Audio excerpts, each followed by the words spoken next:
Global fashion has copied Africa for years, quietly and without credit. They steal our textiles, silhouettes, sacred symbols, and call it ethnic or tribal.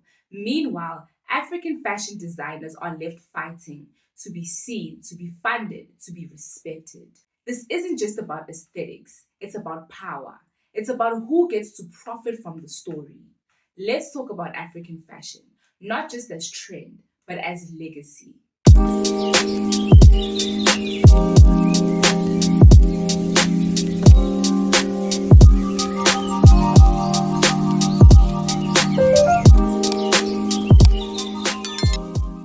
Hey guys, welcome back to my channel. If this is your first time here, then welcome.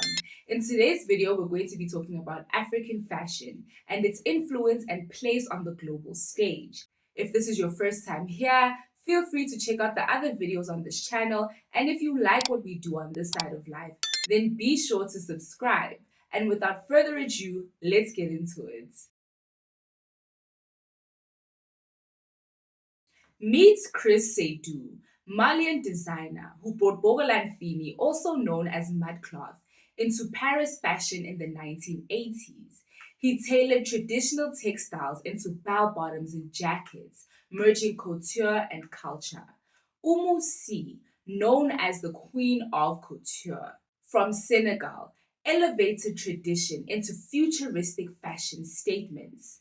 Alpha D, the magician of the desert, brought Tuareg aesthetics to the runways of Paris. Imane Ayissi from Cameroon became one of the first Black African designers to showcase at Paris Haute Couture Week. His work blends eco-conscious fabrics with West African references, proving that sustainability and heritage are not mutually exclusive.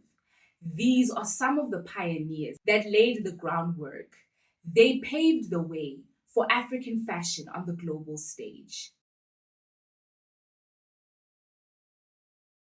But the global fashion system still centers Milan, Paris, and New York, and rarely Lagos, Dakar, or Accra. African fashion designers are underfunded, underacknowledged, and excluded from high fashion's power circles. This isn't just oversight, it's a colonial echo. African creativity is mined for inspiration, yet kept out of the rooms where credits, capital, and contracts are handed out. This exclusion is historical. Western fashion institutions positioned African culture as exotic material, never as equal contributor. It's why African textiles are labeled tribal, while designers are left to self-fund global visibility. Fashion's gatekeeping isn't just cultural, it's economic, it's intentional. In 1967, Yves Saint Laurent, though born in colonial Algeria, debuted his now famous African collection in Paris: wooden breastplates, raffia, and animal prints. The collection was praised as bold and tribal, but the designs had no input from actual African artisans and designers and leaned into Western fantasies of Africa rather than authentic representation. There's a fine line between appropriation and appreciation. Appropriation is using sacred or cultural elements out of context without credit, permission, or benefit to the source. Appreciation is different. It acknowledges history, it collaborates fairly, and it gives credit where it's due. It's not about policing who wears what, it's about power. Who gets to profit from it? Who gets to tell the story? More recently, fast fashion giant Zara was called out after copying Laduma Ngxokolo's Maxhosa designs for a sock collection. The designs were pulled after public and legal pressure, but with no public apology or credits. This is the pattern: profits without accountability. Thebe Magugu's 2022 Vogue designer swap with Pierpaolo Piccioli is what appreciation looks like.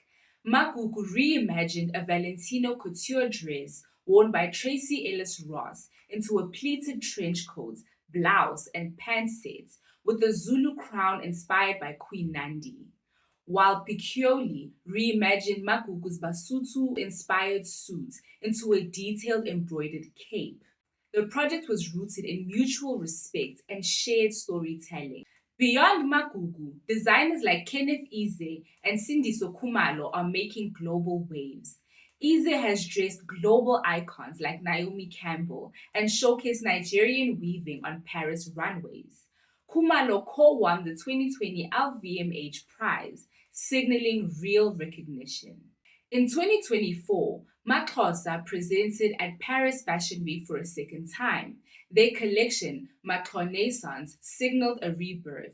The brand now has a store in New York and has dressed prolific international figures such as Michelle Obama, Alicia Keys, and Sarah Jakes Roberts. Lisa Folawiyo continues to reimagine Ankara through intricate beading and precise tailoring.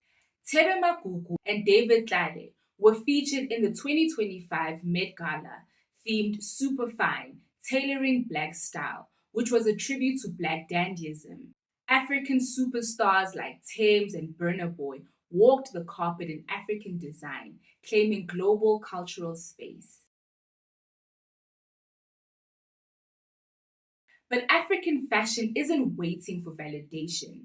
For example, Lagos Fashion Week, founded in 2011 by Omoyemi Akirele, showcases 60 designers to a global audience of 40,000 plus. Uganda's Afri-Art Fashion Show combines runway with exhibitions and education, like spotlighting vitiligo awareness in 2023. These aren't just shows, these are platforms of power. They invest in infrastructure, education, and intentional storytelling. They build legacy, not just hype. So, what can you do? Support African owned brands. Question who profits from your clothing choices.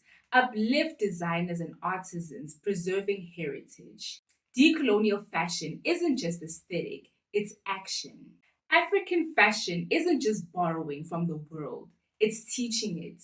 From designers like Chris Seydou and Thebe Magugu, our textiles, our stories, our creativity have always had value. It's time the world started catching up. And there you have it. If you liked this video, please give it a thumbs up and feel free to drop a comment letting me know if you think fashion can truly be decolonial within a Western system. Let's talk. You can also mention some of your favorite African fashion designers. Feel free to check out the other videos on this channel, and if you like what we're doing on this side of life, please subscribe. Thank you so much for watching, guys. Your support is truly appreciated. I will see you guys in the next video.